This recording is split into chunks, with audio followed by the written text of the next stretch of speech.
Hey everyone.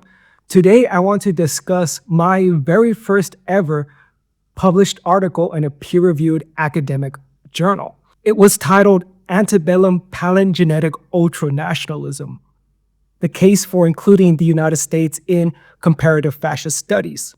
Now, I'm excited about talking about this research piece for a few reasons. Number one, it was my very first published article ever back in 2019, and at that time, I saw it as a huge achievement. Another reason is that someone at the Vrije Universiteit Amsterdam, where I'm currently doing my PhD, selected this article as contributing to the United Nations Sustainable Goal number 16. Number 16 being peace, justice, and strong institutions. And another reason is that I am currently writing a full-length manuscript about this idea of proto-fascism in the Antebellum South. And if you want to see the article directly, I included the link in the description. It is open access. You could just go there, download it, or read it online or whatever. Now, another reason why I specifically wanted to talk about this article is because I've seen it linked and discussed in social media, particularly platforms like X, Twitter, Blue Sky, and Reddit. And so there were a few misconceptions in how this work was received. Through the years, I realized that there was a lot of misconceptions that I personally saw in my own research and misconceptions that I hope to clarify in the upcoming manuscript. Now, I want to give you guys some background as to how I specifically came up with this idea of proto-fascism in the Antebellum South. And I must clarify that I am not the first historian to say that there was fascism in the Antebellum South. That goes to Harvey Wish in his 1962 book. As for me personally, why I decided to revive this topic about fascism in the Antebellum South goes back to my years that I spent at UTSA, the University of Texas at San Antonio. Whenever I was a master's student there, I was deeply interested in European history. Particularly, I read a lot of books from the cultural historian George L. Moss. And Moss has written extensively about the ideas that led to fascism in Europe, particularly German Nazism. And in many of his works, he analyzes the worldview of these fascist precursors, people who were described as German conservative revolutionaries, or pre-fascist, or Bolshevik thinkers. Now let's cut to years and years in the future, whenever I was a teacher at Southwest Texas College, teaching American history, both pre-Civil War and after Civil War. Whenever I was a teacher, I was spending time looking at primary source material. That is things written by slaveholders themselves, so my students could understand how exactly slave owners thought and why they rationalized, legitimized, and why they believed slavery was a positive good for society. And it was at this time that I was reading the works of George Fitzhugh. And as I was reading his works, I couldn't help but think, I read this before. And it took me a while of where did I read this before? And after days of being consumed of trying to figure out where did I see this before, it finally dawned on me. I read it in the works of Moss, in the works of Stern, that fundamentally Fitzhugh was saying the exact same stuff as the, quote, German conservative revolutionaries or the pre-fascists, as other scholars call them. And so that's where this article began and truly emerged from. Now, I've been using the word fascism, and honestly, there is no historical consensus as to what fascism is. There's a whole bunch of historians, scholars, and political scientists who have their own definitions of fascism. And I encourage you guys to check out the paper I linked where I discuss some of those theories. But basically, my definition of fascism comes from Roger Griffin, who defined fascism as Palingenetic Ultranationalism, which is defined as a political form of modernism seeking a new nation through rejecting liberal aspects of modernity. So right off the bat, fascism is not a retreat into the past. It's not a rejection of the modern world. Fascism is a sort of coup. It's an attempt to take control of the modern world, to steer the course of the modern world. It's all about the future. It's all about modernity and guiding the reins of modernity. And just to be clear, Palingenetic Ultranationalism is fascism, and fascism is Palingenetic Ultranationalism. Those two things are synonymous. And in my original article, I mentioned a whole range of Southern intellectuals and Southern writers, such as John C. Calhoun and John Henry Hammond. And years later, I realized I made a mistake. It was particularly the research of the fascist scholar Ishay Landa that made me realize that I had confused the anti-democratic aspects of classical liberal thought with what I thought was authoritarian fascism. And so for this video, I am only going to talk about George Fitzhugh and Henry Hughes. Now, George Fitzhugh was a prolific propagandist who wrote numerous things about the South and about the South's future. He was arguably the South's most radical extremist thinker, and in my opinion, the South's most legitimate full-fledged fascist. He spent much of his time defending slavery. He's one of the pro-slavery thinkers, but he defended slavery in extreme ways. One of the extreme ways that was consistent throughout his body of work was advocating extending slavery beyond Black people to include poor, low-class white people as part of the slave class, which was an idea that never really caught on. And we could see insights into this based on one of his quotes from his book, Sociology for the South, where he said, "In free society, the sentiments, principles, feelings, and affections are debased by the continual war of competition.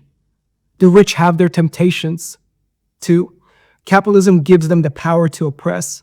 Selfishness offers the inducement, and political economy, the moral guide of the day, would justify the oppression." So Fitzhugh criticized capitalism, not private property in slavery, but capitalism as an ideology of profit maximizing, because he argued that it was responsible for destabilizing American society, that capitalists ruthlessly oppressed their workers to the point where the workers became socialist and communists, which of course led to a whole bunch of destabilization. And so he believed that capitalism was the root of this cause. In this particular writing, Fitzhugh, in other writings, blames the whole root of the effort to eliminate slavery and the effort for equality in the antebellum South back all the way to the Protestant Reformation.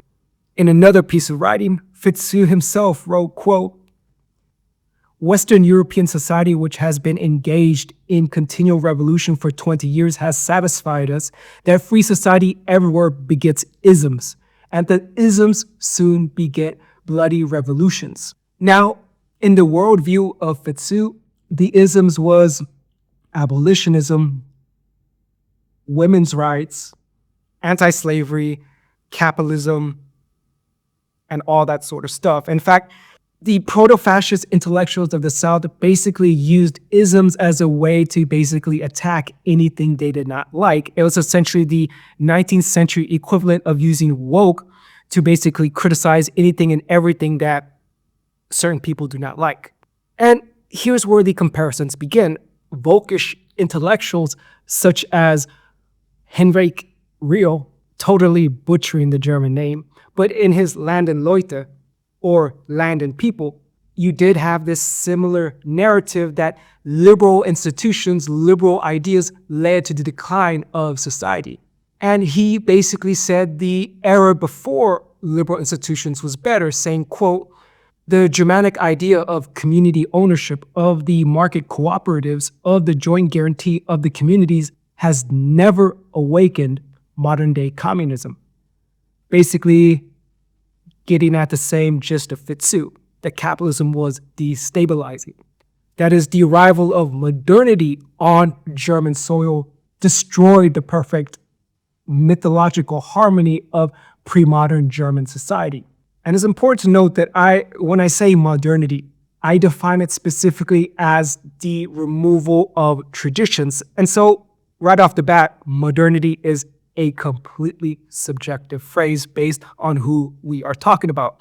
But for our proto-fascist intellectuals, modernity was liberal institutions such as democracy, such as equality. Equality in terms of civic rights, such as between men and women, but equality in terms of wealth, such as socialism and what eventually becomes known as communism.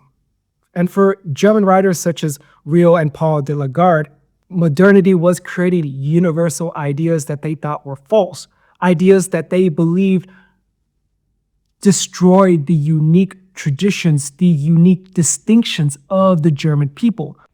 And so right off the bat, we see the 19th century writers who were alienated from modernity, from capitalist modernity, from liberal modernity. Fitzhugh and the German writers shared this worldview that liberal modernity was alienating, that something had to be done to restore the perfect harmony that they believed existed before the arrival of the modern world.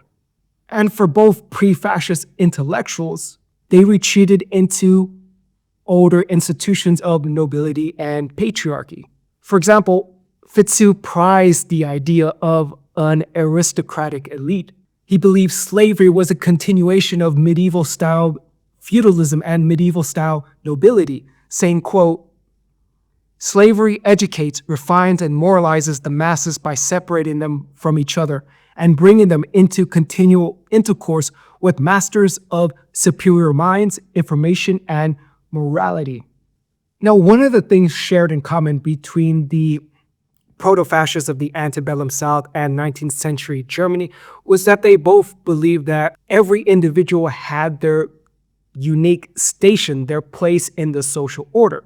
They were fundamentally hostile to ideas of equality. Both the antebellum proto-fascist and the German 19th century proto-fascists believed that everyone had their place in society and you do not move up. They essentially rejected the idea of upward social mobility. And this is why I classify writers such as George Fitzhugh and Henry Hughes as proto-fascists, because one of the prerequisites to become full-fledged fascists is popular support.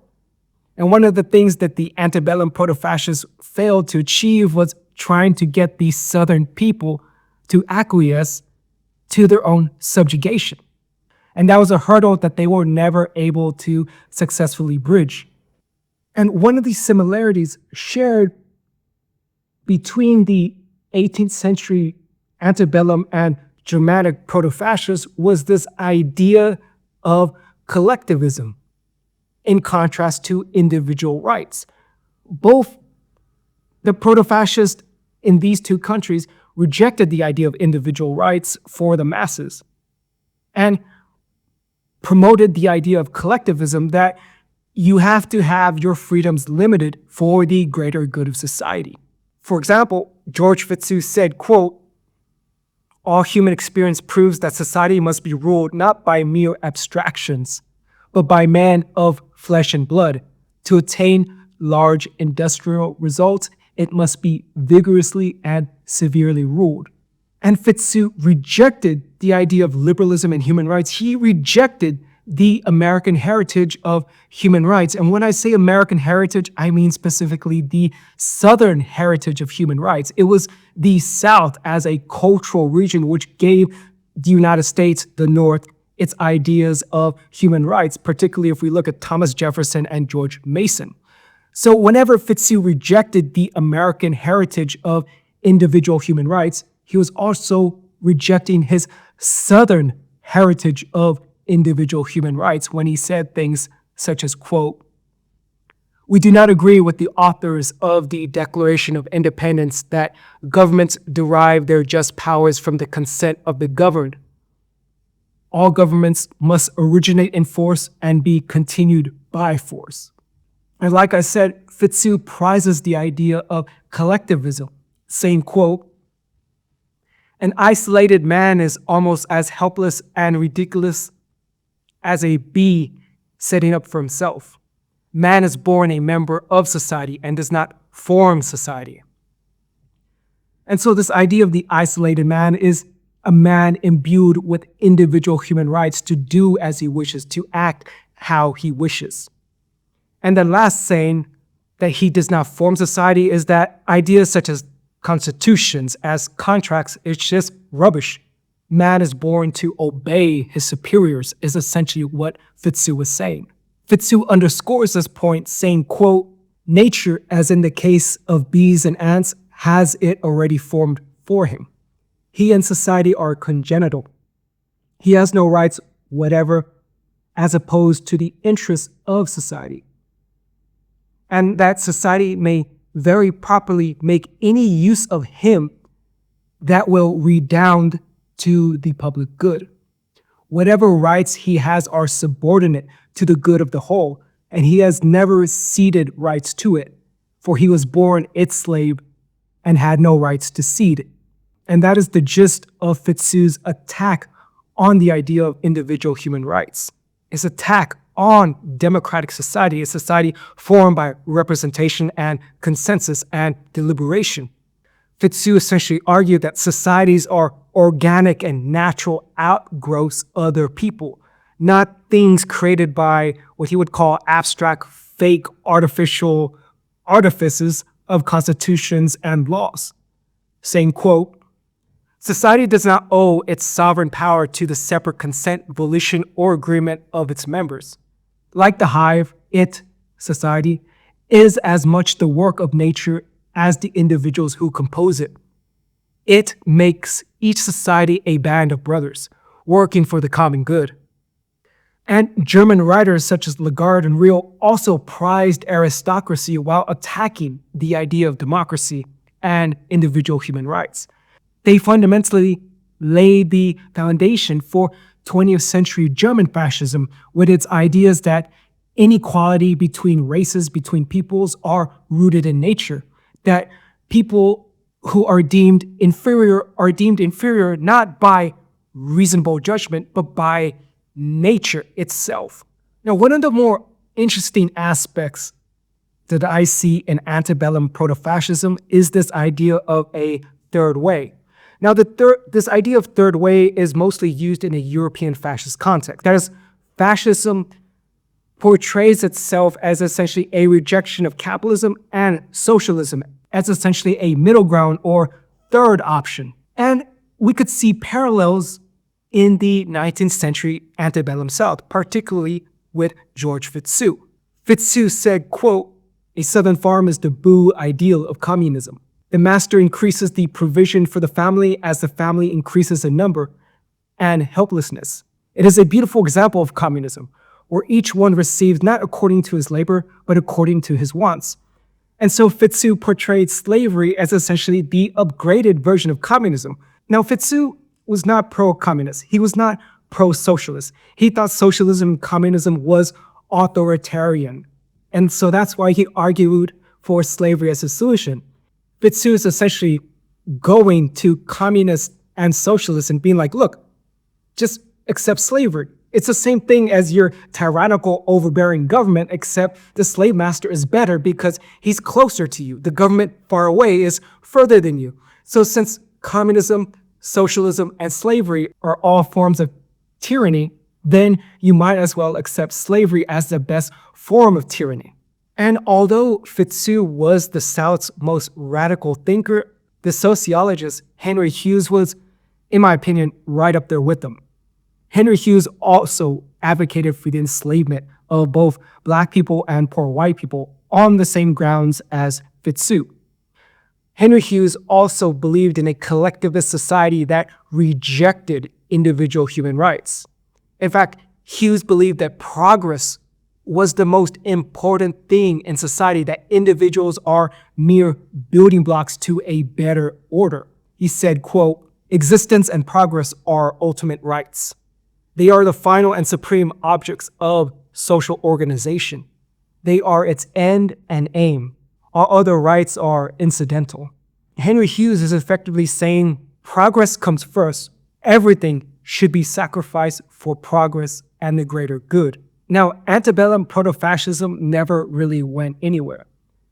You had the Civil War, which happened. Henry Hughes joined the Civil War and died. in the process.